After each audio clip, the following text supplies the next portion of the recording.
All right, so I want to challenge the way we think tonight about white supremacy and about racism. And it's an uncomfortable topic, so we're going to feel some discomfort when we talk about this issue. So I was able to be one of the organizers of this rally because I benefit from white privilege. I benefit from the system of white supremacy that exists in North America. And that's very uncomfortable to me to grapple with that. But we have to.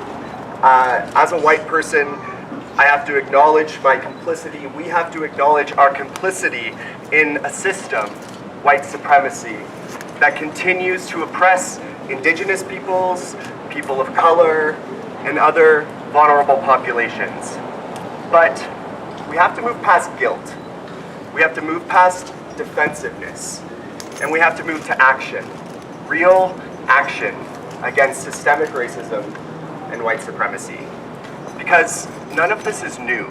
This isn't about one person or one government or one act of terror. It's about a system that continues to this day to oppress people of color and indigenous people in North America and around the world. And as I said, you might feel some discomfort when you think about these things.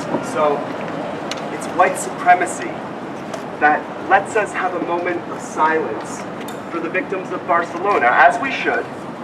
All hate and violence should be condemned, but what about the 16 innocent civilians, including children, who were killed a week ago in a US airstrike in Afghanistan? Or the 9 innocent civilians, including children, who were killed in a similar strike on July 24th. We need to be critical of our media. We need to be critical of our leaders when events that involve people of color are underreported, and when events that involve white people are sensationalized and over-reported. And it's very uncomfortable to admit that to ourselves, that these sorts of things are happening.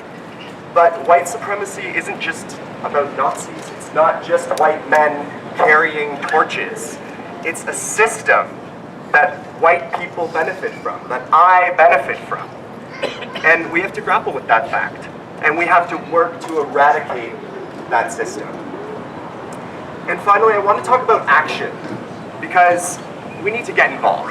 We need to actively challenge our families, our friends, our community, ourselves when we see racism.